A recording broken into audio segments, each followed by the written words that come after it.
How you doing? Hello everybody and welcome back to the Educatedcollins Snap channel. Today we're going to be doing some deck builds of decks without Alioth and Loki. A question I've been getting recently is like, what's the point of playing if I don't have Alioth? And I'm like, you can still build decks, so that's what we're going to be doing today. We're just going to have a list, all different deck builds and some cool text for those that don't have the cards. Let's get started. All right, hello. Let's get started with this. So first thing I want to say is that these decks are not necessarily the most meta, right? A lot of the meta is basically using Alioth or Loki, so we're not gonna have standard or common lists, right? Like that wouldn't really make sense. All these lists are pretty niche, but I do want to just let you know, covering that that's the case, right? So if we have like the first list, it's not like, oh my god, this is the common list for a deck without Loki. This is just, these lists just are vetted by me, right? They make sense to me. Necessarily didn't test all of them or anything like that, but we'll talk about them and why they make sense. So just wanted to get that out of the way before we start.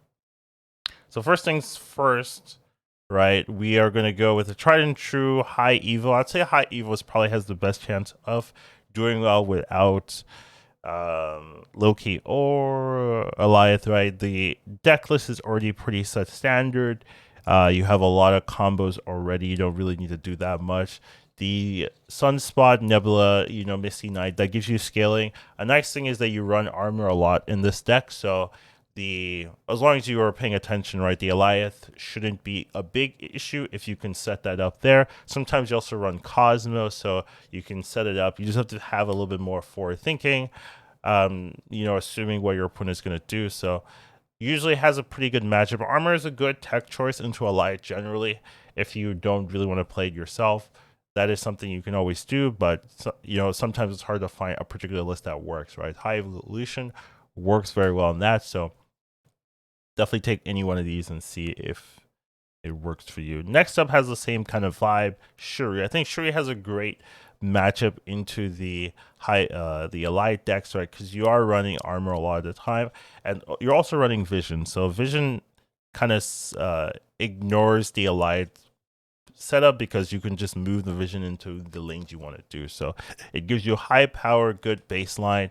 If you don't need to go vision, you have the Red Skull Taskmaster as your secondary piece. A lot of times you just want to make sure your Taskmaster is in a safe spot if you're going to do that. So definitely nice here. Third list we have is more of a Sera point slam list, but it has Shuri in it, so I put it there. We're going to talk about that type of deck later on, but Shuri, I think, is just another deck that people are running without Alioth, without Loki. That makes sense. Loki doesn't love all of this. I will say Loki can definitely get, like, if Loki early can get Shuri into Red Skull, into Taskmaster, right? And that's like game over, right? Or turn 6-0 Red Skull is still pretty powerful, even if you have Mobius in your deck. So there are some, like, Loki can win a lot of matchups, but yeah, usually, right, if they don't get everything they need, a lot of the cards aren't super great for them.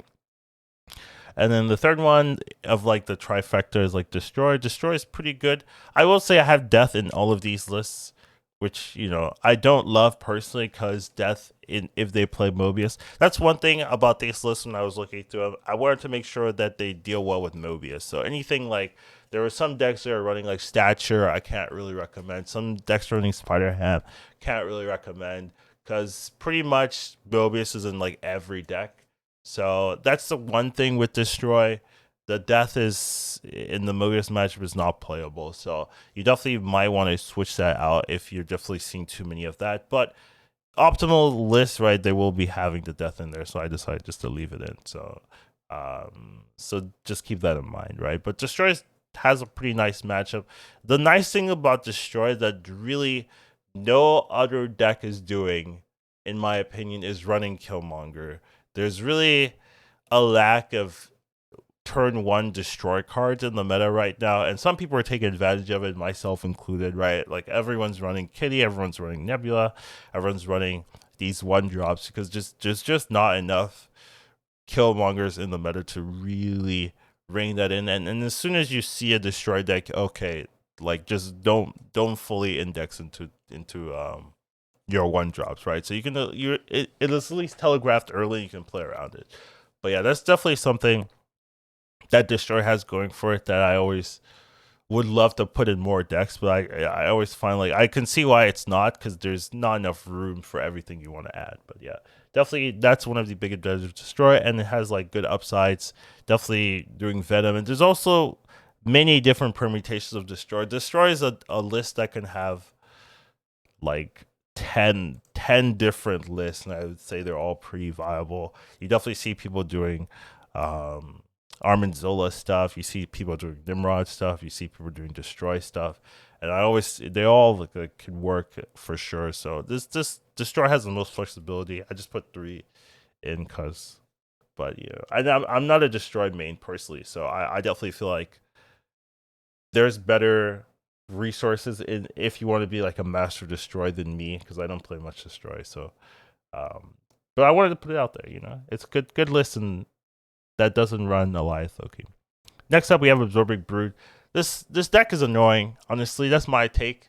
Like 4 Agents of Brood is still like, yeah, Valhalla, and then you follow up with Absorbing Man. They snap you like they have 4 Agents of Brood. There's just not enough people running any answers, right? There's not that much Cosmo, and there's not that much Shadow King that would really deal with that kind of Absorbing Man Brood setup. So it's just like I got the combo, I'm doing well. And then the hard part is if you don't have the combo, then you have to like play the game out fairly, right? So that's the difficulty. But if you have the combo, it's really nice, really clean, somewhat hard to take. That's not really true because they can always just Doom, right? They can always just Blue Marvel Doom and they're fine. So maybe the Loki matchup isn't as good, but if you get the combo, you're pretty good, and that's really what we're looking for. Decks that can compete, and this is a deck that could definitely do that.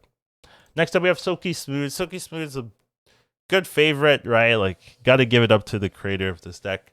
It's standing the test of time. Seems pretty powerful, and has a lot of permutations. You can easily run this with Alioth, but you could easily also not run with Alioth. So the nice thing is that since a lot of your cards are movement cards, you can definitely manipulate your board state to have your power where you want it without necessarily being weak to Alioth in particular. And Doctor Doom is a fantastic card into the Alioth matchup since you can always just play your Doctor Doom in a random location and hopefully your opponent's not doing the same, right, to neutralize that. But it's just nice, right? They play 5 power, you play 15 power essentially, right? So you have a plus 10 advantage, hopefully with the movement as well. You can score or win. So just a nice matchup into Alioth. Loki, I would say this isn't necessarily as good into Loki, which it's sometimes hard to be good into everything. Like usually you're saving grace into the Loki matchups to Mobius, but Mobius really just equalizes your advantage. Nice thing though is that Craven, if they're stealing your movement cards, Craven will get some value. So it's not too bad, but it is something like there aren't that many decks that work and also if your opponent steals is bad for them, right? Like if your opponent's stealing your deck, like usually your deck makes sense. So like this one here as well. Next up is a newish deck. I don't think we've seen this deck before in its exact state, right? So I would say like this is a new deck. Like I've never seen this type of deck. It's a Jane Point Slam deck. So the previous issue with building a deck like this was that if you got waived on 5, you have no answer, right? Because your whole combo is Jane pulls out a lot of cards and bam, you slam it on the last turn, right? But Mobius, like something about Mobius that we weren't really thinking about was that Mobius stops people waving you and then negating your turn for play. A lot of times people were thinking, hey, you go Mobius wave, bam, you get to do value. But really one of the more like the better functions of Mobius is like, hey, I played Mobius earlier. Now if you wave me, I can still do things on turn 6. I can still play multiple cards on turn 6. Where before, if someone waved you, On 5, bam, you can only play one card. That's it, nothing else. And here it's like, no, I can still play my Wasp, I can still play my Yellow Jacket, I can still play my Kitty usually, a lot of that kind of stuff. So it's allowed for this type of deck to really exist where before there was too much of a big weakness with Wave. So I really like this deck.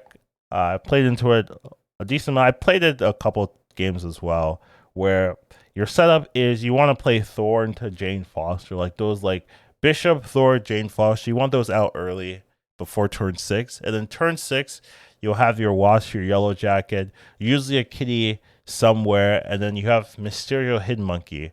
So your turn 6, just you play so many cards that you get this gigantic Hidden Monkey while having a lot of other power yourself, right? So the Thor is 10 power as a 3-drop, really valuable. And Jane Foster's 8 power. Like, that's not bad. And you could really, like, contest every lane.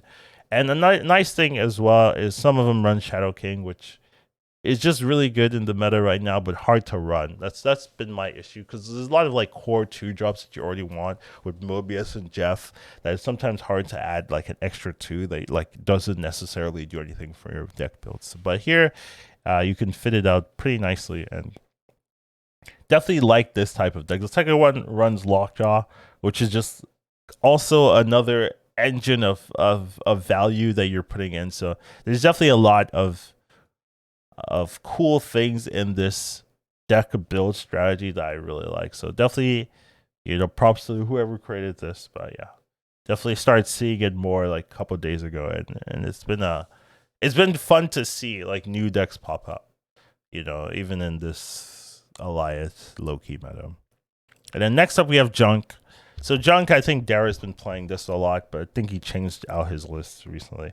But yeah, definitely an annoying list. Still see other people like using it for sure, where they just want to lock you down and then, finish you off with whatever final cards. But they're really just trying to lock you down. A lot of times people do like Green Goblin Titania. That's that's annoying.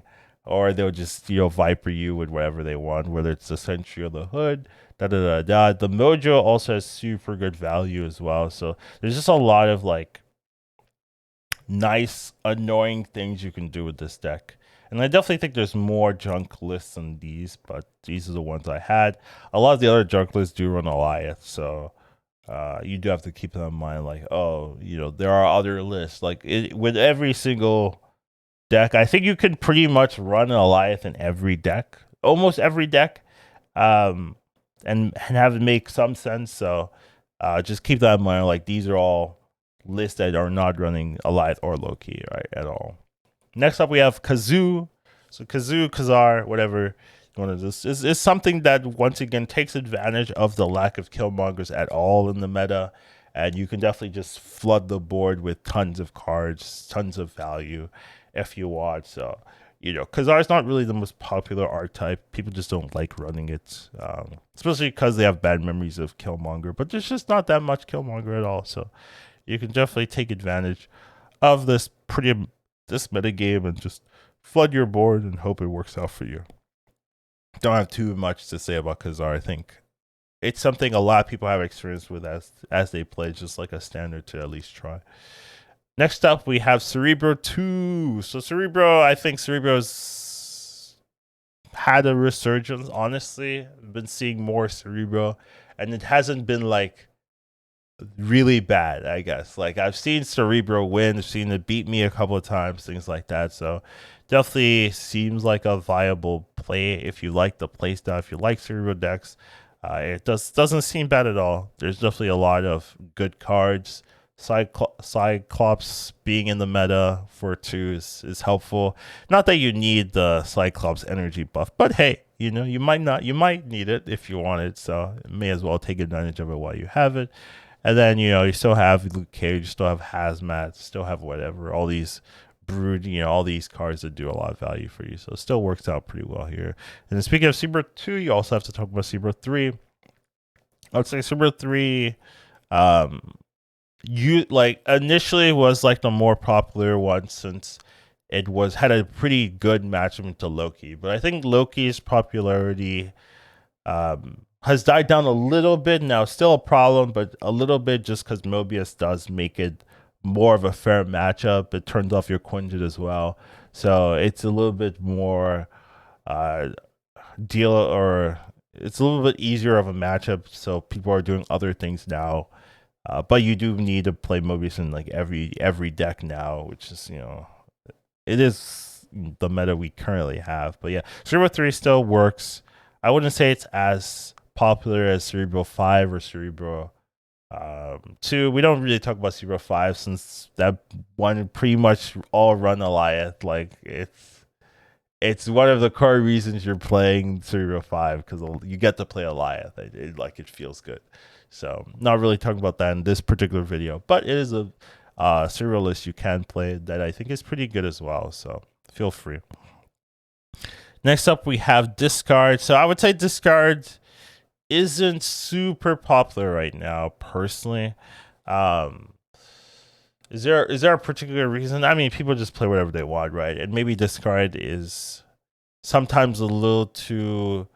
I guess the issue with Discard, is that Mobius turns off your swarms. I would say that's maybe the biggest issue, where swarms was a really good advantage of playing Discard, but because of Mobius, that's in pretty much every deck, your swarms are a little bit worse. So you could definitely try running non-swarm Discard list. That doesn't sound good, right? Like a non-swarm Discard list. All right, bam. Here we go. So here's a list, a discard list without swarm here. Instead, you have Forge. That's like the main difference. You can go Forge into Dakin, which is pretty nice power, and then you have a couple of discards with the Silver Samurai or the Colin Wing to buff it up. So that's a secondary strategy if swarms are like too much of a loss of value, because considering everyone's running Mobius. So that's something I would say you could try if you still like Discard, but you're having struggles because of that interaction. So yeah, moving on. I've spent too much on this one. Anyways, we have Hela. So Hela, still nice. One issue with Hela, of course, is it's fundamentally more RNG than other decks, right? Because Hela, sometimes you can get the full setup and Hela just puts the big cards in the wrong lanes, right? I've had that happen to me, and it's rough if that's like an important game and a cuber and Hela just decides to lose, even if you've played it right, but Hela is like, nah, I'm still gonna put all your big cards in one lane. So yeah, that's the one caveat. If you really hate that, you can definitely go for the Living Tribunal version, where that one less vulnerable to having all your stats in one particular lane. But Tribunal itself is not maybe the strongest card, individually.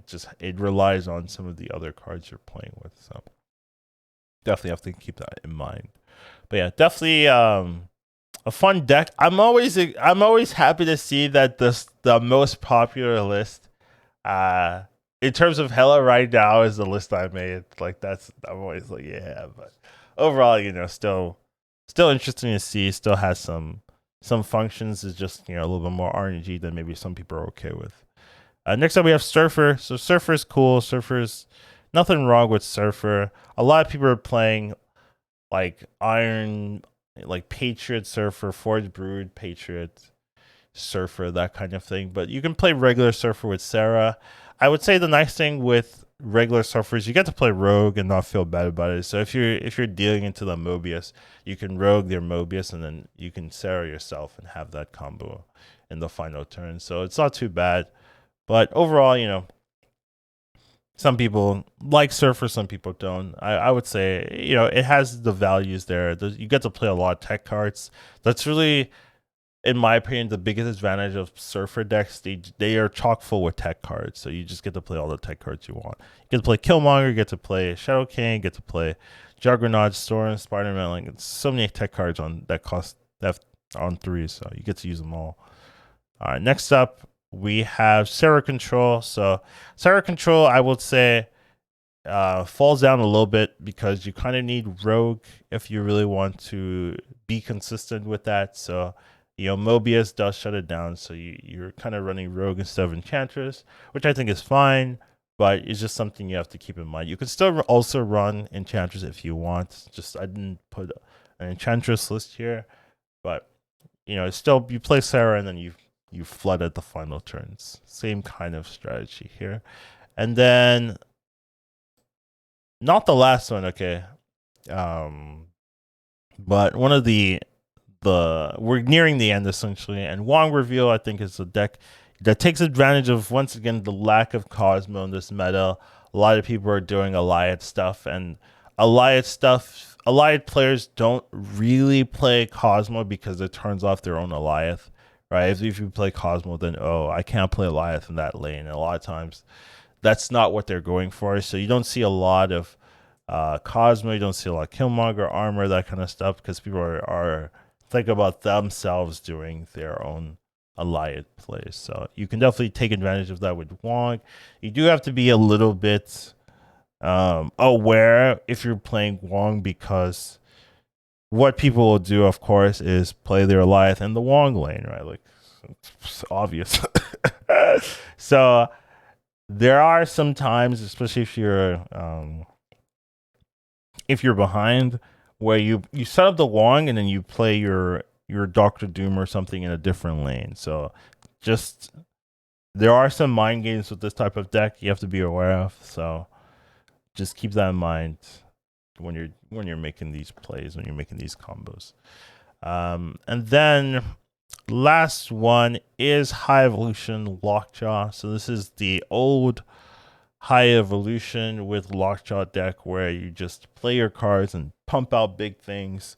There was a little bit of a nerf since the Hulk got nerfed, right? But it still does well into Alioth since you're pumping out your cards before the Alioth turn. So usually what was the issue of this deck was everyone would run Shang-Chi and just like annoying little filler cards to kind of kill off your Hulks or your big Kais. There's not really that much Shang-Chi stuff anymore. There is still people playing Shang-Chi, but it's significantly lower than it was before. So you can still run this and it still feels pretty nice. And there's a lot of different variations of this deck now with time passing. You can run Mobius yourself if you want, or you can just run like the old traditional High Evolution Lockjaw list. So those are the current lists I'm okay sharing.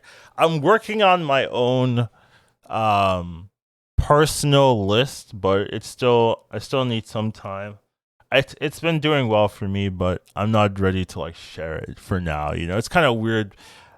You build a list, right, and then you share it, and then because you shared it, it's like a lot worse. Like I always feel like, why am I sharing it? But yeah, definitely. We'll see if I have some more information on that. But I hope this helps some players that don't have Alioth or want to build a deck without it as well as Loki. So that's all I got for you guys today. Take care of yourselves. Have a wonderful rest of your day. Educated Collins, Snap. Once you watch him, you won't go back. He'll teach you tomorrow, Snap. Your skills will be